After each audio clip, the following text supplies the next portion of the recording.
Today, we have an exclusive interview with Dele Farotimi, perhaps Nigeria's most famous political activist and lawyer, who's just come out of jail. He's out on bail after being accused of defamation. The man who he has allegedly defamed, Afe Babalola, is himself a senior lawyer, and Dele, in his latest book, accuses him of corruption, and he doesn't stop there. Dele accuses the entire Nigerian justice system of being rotten from top to bottom. The book, Nigeria and Its Criminal Justice System, has been banned by the authorities, but since his arrest, its sales have skyrocketed.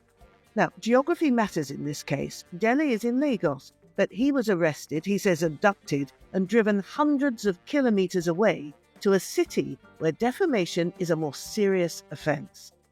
So what does Dele Farotimi's case tell us about Nigeria today? To unpick this complex but important story, I was joined by Patrick Smith, editor of Africa Confidential, and Donu Kogbara, writer, broadcaster and commentator who's in the Nigerian capital, Abuja. You're in Lagos, Dele, is that right? Yes, I am.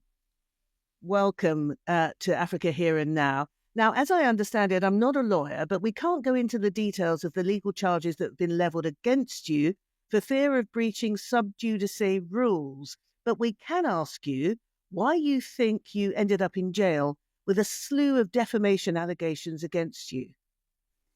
Let's just say that I didn't expect the subjects of my book to embrace me and smoke the peace pipe and sing Kumbaya.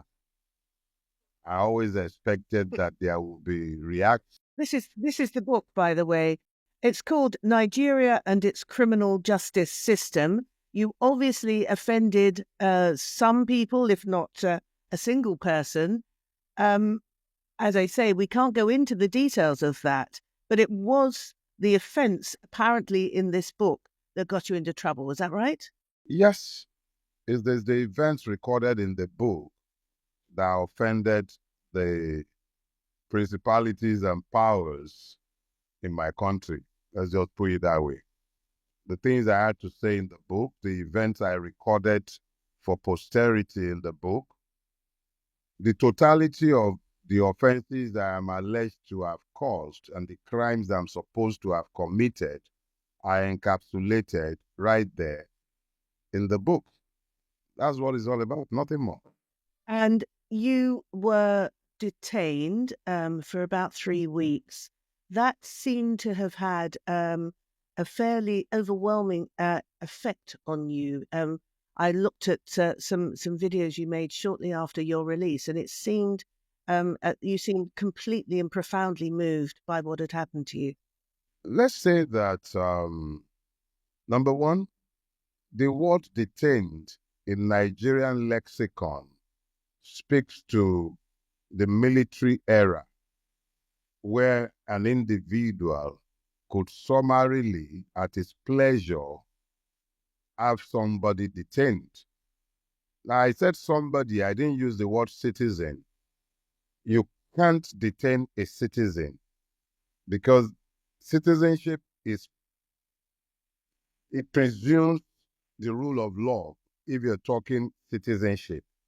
So in the days of the military, because we could not be citizens, since we were not governed by law, it was all right for somebody to summarily detain a person. In this case, I would prefer that we use the word imprisoned, because a process that advertises itself as being lawful had me remanded in prison custody. Now, the legality of that process will become the subject of litigations in the coming days, because it is my contention that the law did not apply in my imprisonment. I was imprisoned without the due process of the law. I was abducted from my office in Lagos. Policemen crossed 5 state lines from Ekiti to come to Lagos to abduct me in my office. These policemen picked me up and took me in company of a private security person who works for Mr. Afe Babalola. They abducted me from my office and hauled me before a magistrate on a charge that is unknown to law in Ekiti State. And I was sent to prison on account of that. Could we explain who Afe Balola is? He's just another lawyer. He's one of our most revered senior advocates, one of the doyens of the legal profession in Nigeria. That's who he is. Just another individual as myself. Well, he's quite a big name, a big personality.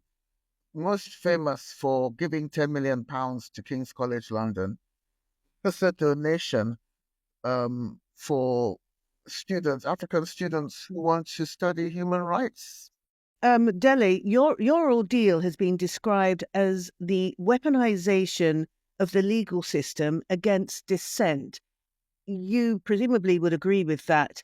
And this action was taken, I guess you would propose, in order to shut you up, really, because the person in question didn't like what you said about him.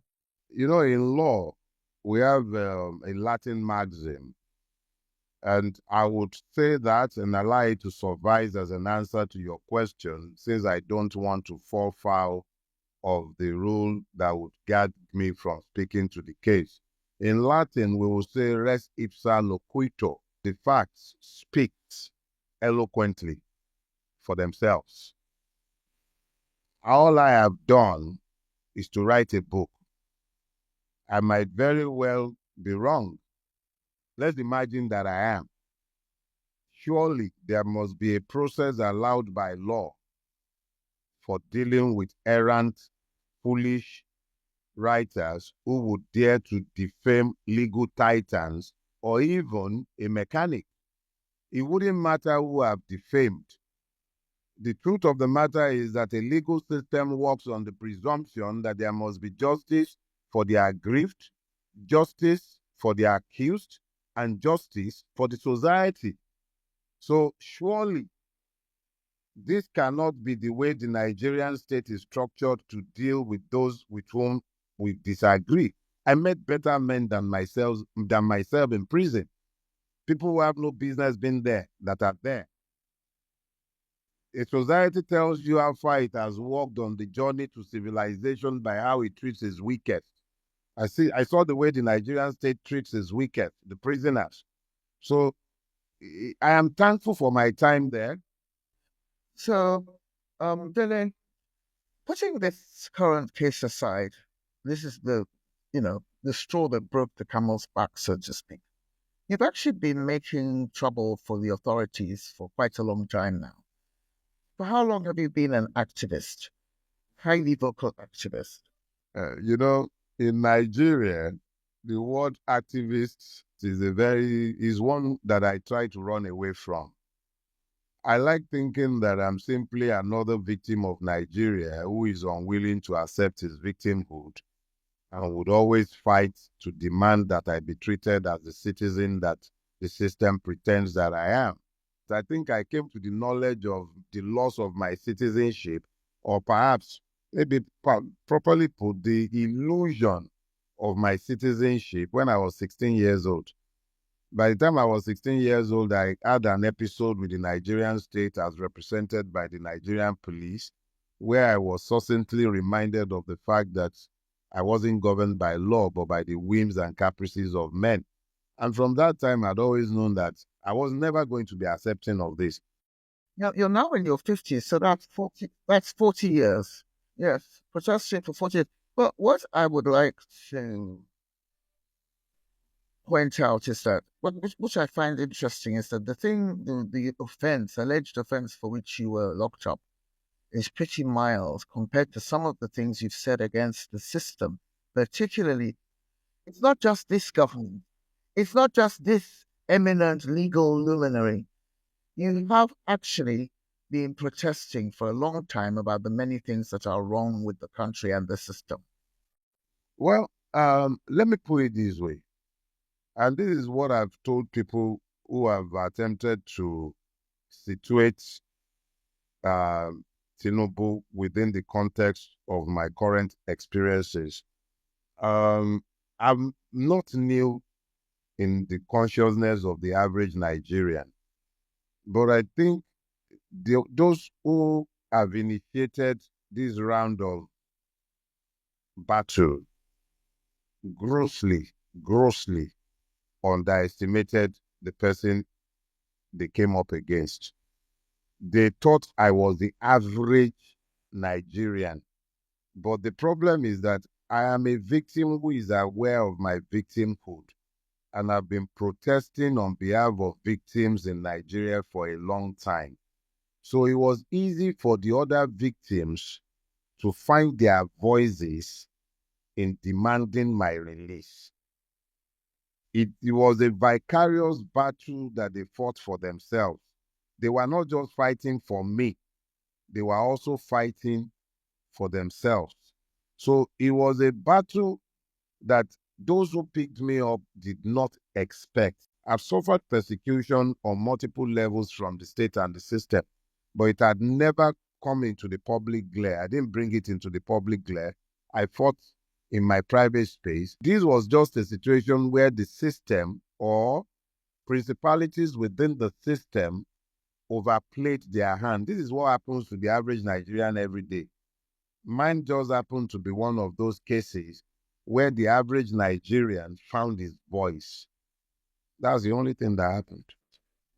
So, Dele, the situation as you describe it sounds quite intimidating, actually. How would you assess the space in Nigeria for freedom of expression and compare that, if you would, to previous phases of Nigeria's independence? You've obviously lived through several military regimes. Well, let me just say that, unfortunately for the Nigerian, our situation has not changed throughout my own lifetime. What has happened is that the temperament of those in power and the readiness and tolerance of the victims has determined to a very large extent the relationship between Nigerians and those who have ruined our country. Obasanjo is probably the most intelligent of the lot that has ruled Nigeria, but he is not in any way much different in temperament or tolerance for dissent as the current ones that have occupied the office in recent times. Their pretensions and delusions might differ, but the preoccupation of the men of power in Nigeria have never been different. They just want to keep the people supine while they continue to plunder the treasury and really do nothing for the people. Whether it's been the military or it's been the succession of bandits who have called themselves politicians, the reality is that the Nigerian situation has not changed. The Nigerian has never been governed by law. If a place is not governed by law, but is governed by the temperament, whims, and caprices of men, it simply means that that space is governed by impunity. Dele, how do you go about changing this then? Is it just down to the politicians, or I mean, why don't the lawyers take it on? No. The change must begin with those who should be citizens but aren't. I have been in the national consciousness for about a decade now, and the totality of my role in that space has been to awaken the consciousness of the people to the point where they realize that if Nigeria is going to be rescued, it will be because they, not the government, not the politicians, not Britain, not the US, not China. It will be because Nigerians found the grace to become. The biggest problem with Nigeria is that it is a country without citizens. When you don't have citizens in a country, you cannot demand patriotism of persons who are not citizens. So what we have, first of all, is a country that needs to be bettered first. The Nigerians have to have an understanding of the fact that this is their homeland. So they need to own it.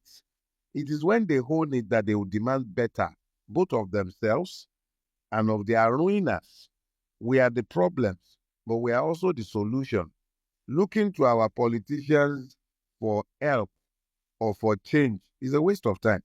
You're a great believer in the people, the power of the people, which you feel is dormant, hasn't really been unleashed. Why do you think Nigerians are so complacent, cowardly even? I think that's a misstatement of the Nigerian reality.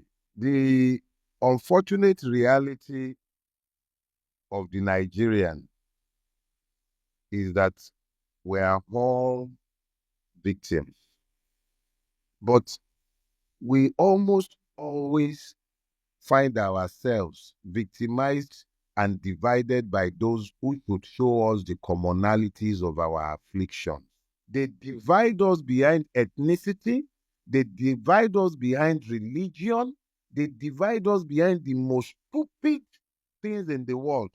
Those who rule Nigeria deliberately divide Nigerians along multiple fault lines. So when you have a situation where the Nigerian is constantly divided, it becomes next to impossible to unite them behind common purposes. And when they cannot be united behind common purposes, it becomes easy for them to become long-suffering, not necessarily because they cannot fight, but because they've been divided. So when something happens to someone who happens to be from a different ethnic background, it's okay. You legitimize the evil because it's not one of yours. Well, that didn't happen with you, Dele. Let me stop you right there. That didn't happen with you. Because I had been deliberate over the course of my life in Nigeria to make clear that the ethno-religious fault lines are irrelevant to your victimhood as a Nigerian. All they merely did was to provide a platform by which Nigerians could find validation for the arguments that had been raising for a long time. The person who initiated my victimization is a Yoruba man just like myself. If he were to be an Igbo person or a Fulani person or an Hausa person or an Ijaw person, they would have found a way to couch this in ethno-religious terms. But the only thing that unites Nigerians without equivocation is our common victimhood. So I had a situation where what I had been preaching and shouting about for years was playing out in public glare. So that it didn't happen to me, that was what brought me to tears. The realization that the Nigerian has actually begun to find themselves. They started finding themselves because in speaking for me, I became a composite. The problem with Nigeria is that we've never identified whom the Nigerian is because we have multiple divisions of the Nigerian. But in me, it became easier for a lot of people to find themselves. I was a victim of the system against which I had railed for years. And what I had been complaining about was being done in full glare. That's what it was. When you were in custody, a lot of people were, well, not a lot, some people were saying that we should go and beg Afe Babalola, the man who put you in behind bars. Because, he's an elderly person. And here we have worship, what I call elder worship. So some people felt we should just go and beg the old man to let you go. And indeed, that was the approach that some people took. But when I spoke to you a few days later, shortly after your release, you made it very clear to me that you did not appreciate people begging on your behalf. How long? I know this is a silly question in some ways. How long would you have been willing to stay in prison? Well, put it this way. I did tell my wife, my lawyers, and a lot of my friends, in fact, everybody who came visiting at Ado Ekiti prison, I told them very clearly that I didn't expect to come out until February. I knew that the system wouldn't be able to keep me beyond February because I knew I hadn't done anything to have deserved my abduction in the first place. But I had figured that the system might be obdurate and that it might take running through the entire system before I would be released. I did not, in good conscience, expect the level of support that Nigerians threw behind me. And I'll tell you straight up, without the level of support that the average Nigerian across the ethno-religious divide threw behind me, the demand for my release, the demand that the system should work properly and lawfully, I would have actually remained there until February. That I came out as early as I did is a testament to the willingness of the average Nigerian to speak for me. That was what overwhelmed me when I started weeping during my Sunday broadcast. But to be frank with you, I was prepared to be there until February. That was my expectation. And the picture you've painted of Nigeria today, Dele, is a pretty bleak one. But the rallying behind your cause seems to have given you at least some cause for optimism. Do you maintain that a new Nigeria is still possible? Oh, I'll die the day I stop believing in that. I live in the hope that we can birth a Nigeria that our children can be proud of. I live in that hope. If I gave up on that hope, I'd flee Nigeria like other members of my generation and economic class. The average Nigerian middle class person is either fleeing, planning to flee, or has fled. That is a class that has more or less disappeared. I live in the hope and faith and believe that it is possible to birth a Nigeria that can be a first world country in a couple of generations because we have both the human and material resources to get it done. So yeah, I believe, and it gave me a lot of hope. And that ends our first episode of Season 4. You can see all of our past shows on our YouTube channel or on the website africahereadnow.com.